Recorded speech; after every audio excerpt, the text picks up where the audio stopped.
আমাদের গ্রামের স্কুলের যে জাতীয় সঙ্গীত হয় সেটাতে মূলত শিরিক হয়তো ওই জাতীয় সঙ্গীত বলে কিছু ইসলামিক সঙ্গীত যেমন অনন্ত অসীময় কিংবা সূরা ফাতিহা।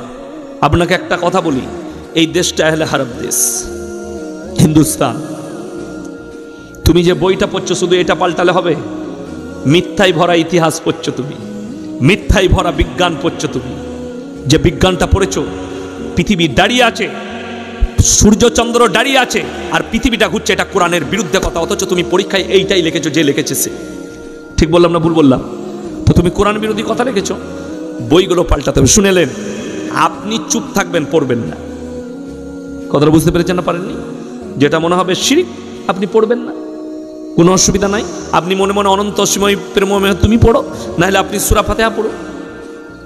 আমি তো স্কুলে যখন যেতাম মাঝে মাঝে পাঞ্জাবি পড়ে আব্বার মাদ্রাসায় পড়তাম, চলে যেতাম। আমি প্রার্থনার পরে যেতাম, কোনোদিন প্রার্থনায় গেলে পেছনে দাঁড়িয়ে থাকতাম, এরমভাবে দাঁড়িয়ে থাকতাম আর পড়তাম আলহামদুলিল্লাহি রাব্বিল আলামিন আর রহমানির রহিম মালিকি ইয়াউমিদ্দিন ইয়্যাকা না'বুদু ওয়া ইয়্যাকা নাস্তাঈন ইহদিনাস সিরাতাল মুস্তাকিম সিরাতাল লাযীনা আন'আমতা আলাইহিম গায়রিল মাগযুবি আলাইহিম ওয়ালাদ-দাল্লিন। কোনো অসুবিধা নাই। আপনাকে কেউ মুখটা ধরে পড়িয়ে দিচ্ছে, খোল পড় এরকম বলে পড়িয়ে দিচ্ছে, তা আপনার ব্যক্তিগত ব্যাপার। আর যদি বলেন এটা পাল্টানো দরকার, তুমি আগে রেডি হও, বইগুলো পাল্টাতে হবে। তুমি সব মিথ্যা পড়ছো, ইসলামের বিরুদ্ধে লেখা হয়েছে। তুমি যে ইতিহাসটা পড়ছো, তোমার জানা নাই গোলাম আহমদ মুর্তজা সাহেব মরহুম আল্লাহ জান্নাতি করুক, তিনি চেপে রাখা ইতিহাস লেখার কারণে তিনাকে জেল খাটতে হয়েছে। কেন? ইসলামের যে অবদান ভারতে হিন্দুস্তানে, সেটাকে চেপে দেওয়া হয়েছে। নবাব সিরাজউদ্দৌলা প্রাণ দিয়েছে।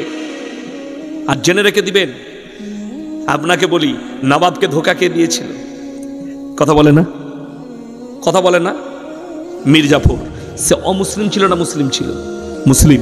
পৃথিবীর ইতিহাস তুলে দেখুন, হযরতে হোসেন রাদিয়াল্লাহু তাআলা আনহুকে যারা শহীদ করেছিল তারা অমুসলিম ছিল না মুসলিম? মুসলিম। মাথায় রাখবেন, পৃথিবীতে ক্ষতি হয়েছে। ওই জন্য আল্লামা ইকবাল একটা দামি কথা লিখেছেন, ইস ঘর কো আগ লাগি ঘর কি চিরাগ সে। মুসলমান, তুমি নিজের ঘরে নিজের আগুন ধরিয়েছ। আমি নাম করব না, আমি নাম করব না। আপনি আমাকে প্রশ্ন করেছেন, বেলডাঙ্গায় উৎসাহ দেন। যাকে এমপি করেছেন তাকে চিঠি করুন, যাকে জিতিয়েছেন গুজরাটের লোককে, তাকে চিঠি করতে পেরেছেন তাকে ইমেল করুন।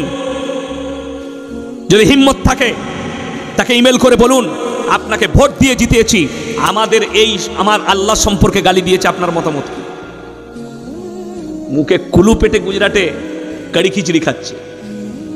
গুজরাটিরা সব থেকে দামি খাবার খায় কড়ি খিচড়ি। আমি বললে অনেক বড় কথা হয়ে যাবে, আমি কোনো বাপের বেটাকে ভয় করি না, এটা মাথায় রাখবেন, আল্লাহকে ছাড়া। ওই জন্যে আগে আমার কাছে উৎসাহ নিতে গেলে আপনি যাকে জিতিয়েছেন, যাকে এমএলএ, আমাকে এমপি করবেন। দেখুন, যদি আমার মতো মৌলবীকে এমপি করতে পারেন, পার্লামেন্ট কেঁপে যাবে। ওদের বাপের হিম্মত নেই দাঁড়িয়ে হক কথা বলবো। আপনারা শুধু এই বক্তাদিকে দেখতে পেয়েছেন, আপনার রাজ্যসভায় মৌলবী নেই, মন্ত্রী নেই, দাড়ি টুপিওয়ালা নেই, তারা নাকে তেল দিয়ে ঘুমাচ্ছে। তাদেরকে অনুরোধ করব, স্যার আপনারা তো কিছু বলুন, আপনারা কিছু বলুন, আমরাই বলবো। আমার প্রতিবাদটা তো দুনিয়ার লোক শুনবে, আর আমি কিভাবে প্রতিবাদ করলাম আপনারা শুনলে। দোয়া করবেন, সকলে জোরে বলুন ইনশাআল্লাহ। কি দোয়া? আল্লাহ, আল্লাহর বিরুদ্ধে যারা গালি দিয়েছে খুব তাড়াতাড়ি তাদেরকে ধ্বংস করে দাও, জোরে বলুন আমিন। তাদের তকদিরে ঈমান লেখা থাকলে ঈমান দাও, তা না হলে নিস্তে নাবুদ করে দাও। হুজুর, আমাদের গ্রামের সকল মহিলারা যখন রাস্তায় বের হয় তখন বেপর্দা হয়ে হয়, এই সম্পর্কে আপনি কিন্তু বলুন, যাতে এই গ্রামের মা বোনেরা পর্দা করে। পর্দা রেখেছে, সব ছিঁড়ে বার করে দিয়েছে। রাস্তায় পর্দা, 5 ওয়াক্তের নামাজ পড়ে, সকালবেলায় ফজরের পরে বউকে নিয়ে বহরমপুর যাবে, নিজের শরীরটা গোটাই ঢাকা, আর শাড়ি পরে পেছনে বউ বসেছে, বউয়ের পেটু বেরিয়ে আছে, পিটু বেরিয়ে আছে। আমি রোজার মাসে মুর্শিদাবাদে কটা জলসা হয়, ধুলিয়ানে ফুলিয়ানে 2-3টে জলসা করি। তো এই বছরে 25শে রমজান জলসা ছিল আপনার ভাকুড়ির কাছে, তো কাঁটা বাগান বলে এক জায়গায়। তো আমি মুফতি জারজি সাহেবকে ফোন করলাম, ভাই আপনার মাথায় ইফতারি করবো বলে, হুজুর চলে আস। আমি চলে এলাম, ইফতারি করে আর পর আমি বললাম, ভালো দোকান কোথায় আছে? কেনাকাটা করা হয়নি ঈদের, মেয়েদের জন্য বাড়ির জন্য জামা কাপড় কিনতাম, বলে খুব বড় দোকান। চলে গেলাম, ঢুকেই দেখছি সব খালা, আমি একা খালি খালু। কথাটা বুঝতে পেরেছেন? আমি অবাক। দোকানদার বলছে, হুজুর দাঁড়ান দাঁড়ান, সাইডে দাঁড়ান। আমি একটা কোনো রকম লজ্জায় মেয়ের জন্য একটা জামা নিয়ে বেরিয়ে পালিয়ে এলাম। দুঃখটা কি বলুন তো, আমাদের দেশের যুবকরা চায়ের দোকানে বসে টাস খেলাবে, 3 ঘন্টা আড্ডা মারবে।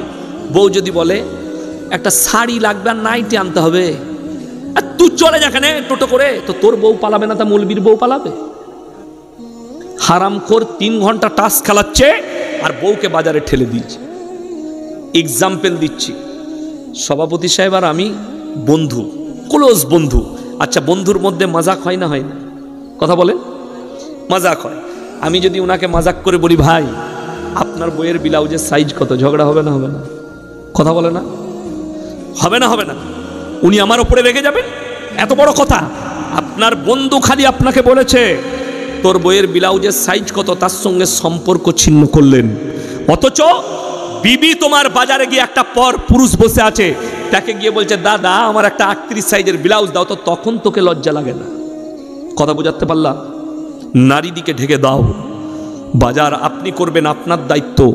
বিবির কাপড়, ভেতরের জিনিস, গোপনীয় যেগুলো প্রয়োজন স্বামী নিয়ে আসবে।